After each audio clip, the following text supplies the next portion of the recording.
DS knowledge YouTube channel में आप सबका हार्दिक स्वागत है। आज मैं आपको मादा जनन तंत्र के बारे में बताऊंगा। मानव के अंदर मादा जनन तंत्र सबसे महत्वपूर्ण भाग है, जिसके बिना इस प्रकृति का मानव की संतति आगे बढ़ नहीं सकती। मादा जनन तंत्र इस संतति को चलाए रखने के लिए सबसे आवश्यक है। आज इसी तंत्र की बात करेंगे कि किस प्रकार से नई संतति की उत्पत्ति की नींव मादा जनन तंत्र के सिस्टम का बहुत महत्वपूर्ण योगदान है। इसी के बारे में मैं आज आपको इस वीडियो में पूरे मादा जनन तंत्र के बारे में, प्रत्येक भाग के बारे में विस्तृत से आपको बताऊंगा। पूरा वीडियो आप अंत तक देखें। हम आपको इसके अंदर वो सभी बातें बताएंगे जो आपके लिए बहुत ही महत्वपूर्ण और उपयोगी है। सबसे पहले हम देखते हैं, मादा जनन तंत्र कई अंगों का बना हुआ होता है, जिसमें मादा जनन तंत्र नर जनन तंत्र की अपेक्षा थोड़ा क्या होता है, जटिल होता है। नर जनन तंत्र है वो थोड़ा सरल होता है, जो कि हमने पिछले वीडियो के अंदर देखा था। मादा जनन तंत्र में अंडाशय को मुख्य जनन अंग और शेष अंगों को सहायक या द्वितीय जनन अंग कहते हैं। देखिए, मादा जनन तंत्र में जो अंडाशय होता है या उसको हम क्या कहते हैं, मुख्य जनन अंग कहते हैं, और बाकी के जो जितने भी अंग उसमें काम आएंगे उन्हें द्वितीय जनन अंग या सहायक अंग कहते हैं। मादा जनन तंत्र में मुख्य रूप से ये 4 अंग होते हैं, जिनसे मिलकर के पूरा मादा जनन तंत्र बनता है, जिसके अंदर एक जोड़ी अंडाशय, ये आपको यहाँ दिख रहे हैं, एक जोड़ी अंडाशय ओवेरीज होती है, एक इधर और एक इधर, ये आप देख सकते हैं। एक जोड़ी अंडवाहिनियां, यानी यहाँ से जो अंडा बनते हैं उन अंडों को यहाँ तक गर्भाशय तक लाने के लिए जो ट्यूब्स होती हैं उन्हें कहते हैं अंडवाहिनियां या फैलोपियन ट्यूब्स, जैसा कि इस चित्र में आपको ये दिखाए हुए हैं। एक गर्भाशय जिसके अंदर ये वाला भाग गर्भाशय कहलाता है, इंग्लिश में जिसे यूटेरस कहते हैं, जिसके अंदर भ्रूण का विकास होता है या बच्चे का विकास होता है। चौथा योनि तथा योनि अंग, जिसके माध्यम से शुक्राणु अंडाणु से मिलने के रास्ते से जाते हैं। ये मुख्य 4 भाग, इनसे मिलकर के मादा जनन तंत्र बनता है। इस प्रकार से अब हम एक एक भाग के बारे में, इसके बारे में जानेंगे। सबसे पहला और सबसे महत्वपूर्ण जो भाग है वो है अंडाशय, जिसे हम ओवेरी भी इंग्लिश के अंदर कहते हैं। इनकी संख्या 2 होती है। कितनी होती है? इनकी संख्या 2 होती है। आप यहाँ देखेंगे, ये एक अंडे के समान जो संरचना आपको यहाँ इस गोल घेरे के अंदर आपको जो दिखाई जा रही है, ये है आपके ओवेरी या अंडाशय। ये गर्भाशय के दोनों तरफ एक एक की संख्या में स्थित है। ये बीच वाला भाग है वो गर्भाशय, इसके दोनों तरफ आप देख रहे हैं ये अंडाशय है। प्रत्येक अंडाशय उदर गुहा की पृष्ठ दीवार से मीसोबेरियम एवं गर्भाशय से वॉर्न लिगामेंट नामक पेशी से ये जो है उसके जुड़ा रहता है। इसका मुख्य कार्य अंडाणु पैदा करना है। तो अंडाशय का मुख्य कार्य क्या है? अंडाणु पैदा करना है। Primary sex organ which produce ओवी या female gametes, steroid ovarian hormones. इसका मेन काम क्या है? अंडाणु का उत्पन्न करना। Each ovary is about 2 to 4 centimetre in length. एक अंडाशय है वो 2 से 4 सेंटीमीटर का लेंथ के अंदर होता है।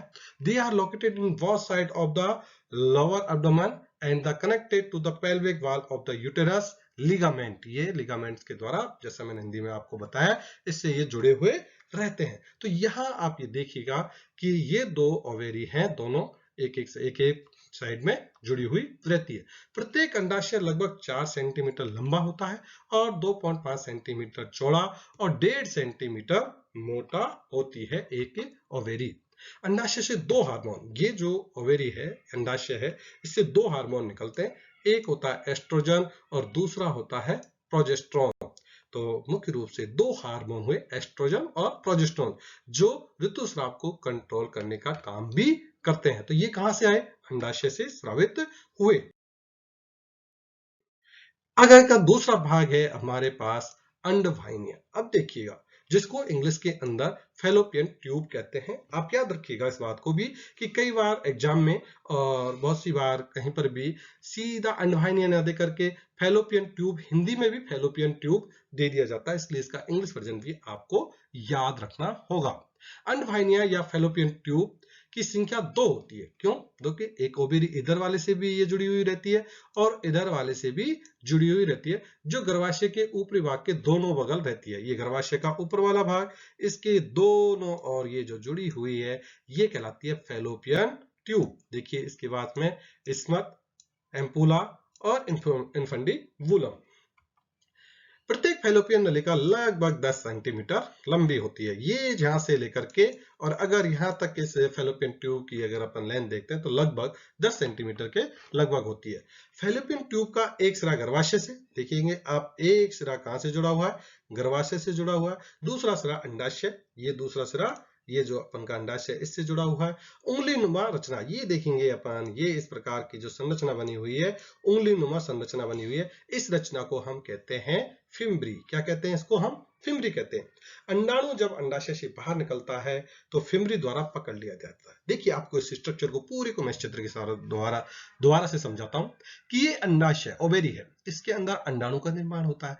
और आपको ये मैं बता देता हूं कि बच्ची का जब जन्म होता है तो जन्म के साथ ही अंडाणु उस समय होते हैं, परंतु एज के साथ में 12 से 13 साल की एज होती है जब अंडाणु परिपक्व होते हैं। बाकी अंडाणु कब आए? इसके अंदर जन्म के साथ ही आते हैं। अब इससे अंडाणु निकलेगा और वो अंडाणु को ये उंगली नुमा संरचना, जिसे हम फिम्बरी कहते हैं, ये पकड़ लेते हैं और यहां से अंडाणु इस फैलोपियन ट्यूब से होता हुआ आगे बढ़ता है।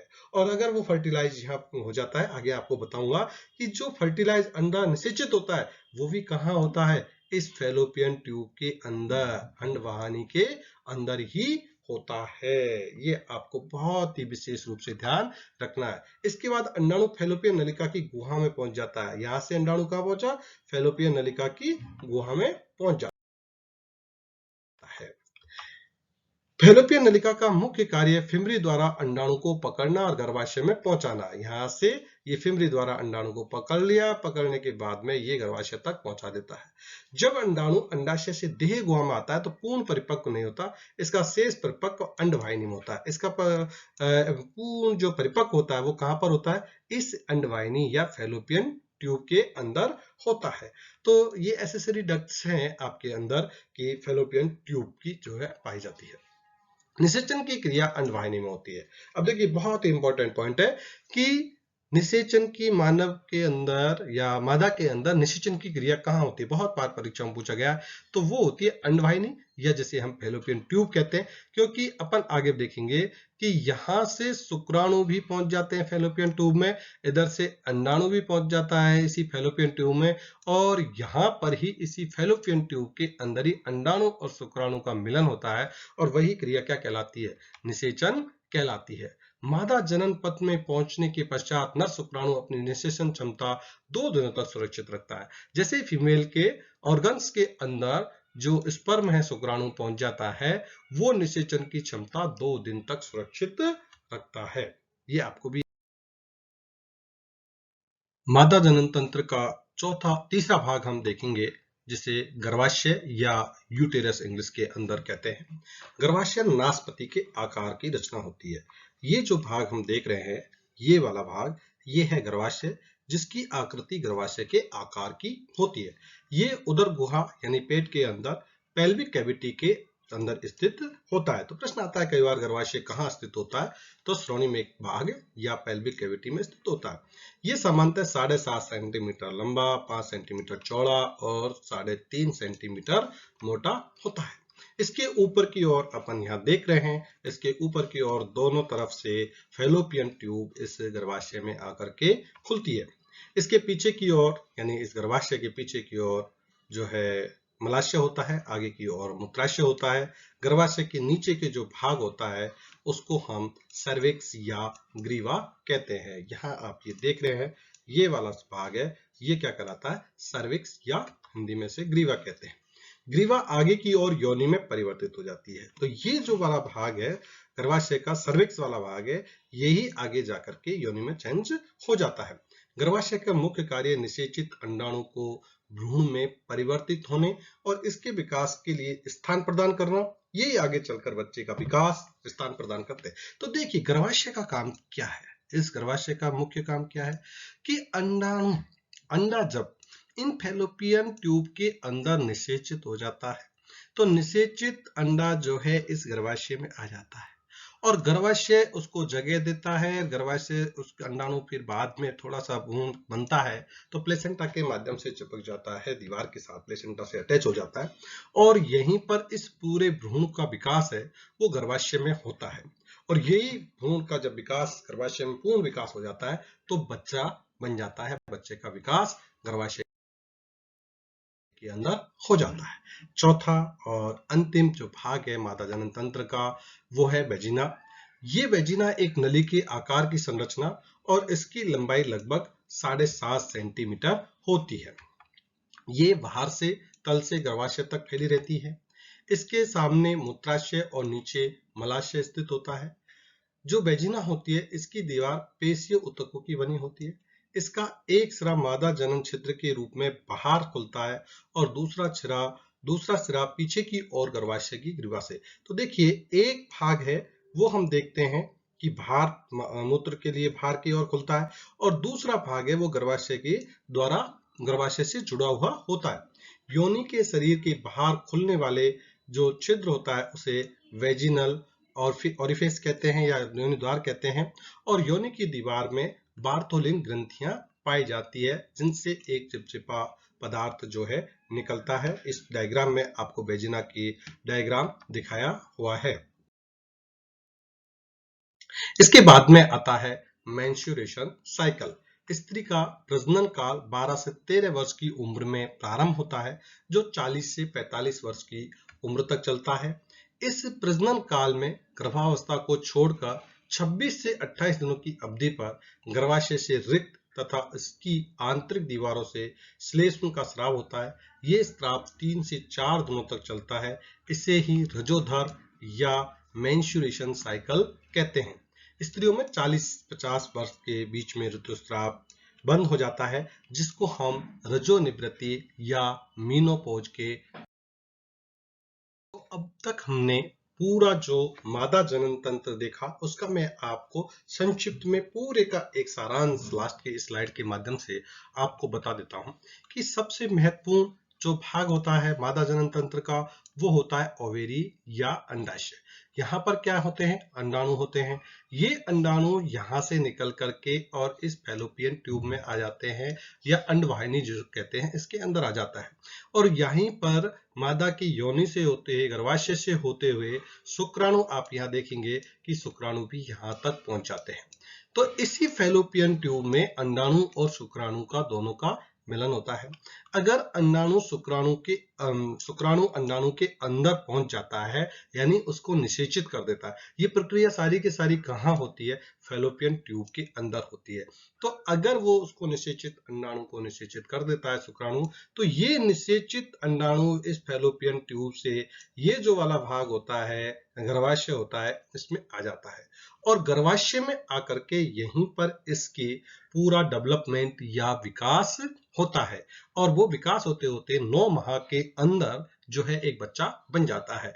इसका 0 से लेकर के 9 माह तक बच्चे बनने की जो प्रोसीजिंग है कि कौन से महीने में बच्चा कितना कौन कौन से पार्ट्स आ जाते हैं, कितना डेवलप हो जाता है, ये मैं आपको अगले वीडियो के अंदर बताऊंगा कि किस प्रकार से भ्रूण का विकास होता है। आप हमारा वीडियो देखते रहें आगे गर्भ के विकास के लिए कि किस प्रकार से भ्रूण का विकास होता है। अगले वीडियो के अंदर भ्रूण के विकास और इस मादा जनन तंत्र और नर जनन तंत्र और भ्रूण के विकास इन तीनों से जुड़े हुए महत्वपूर्ण प्रश्न उत्तर भी मैं आपको अगले वीडियो के अंदर बताऊंगा।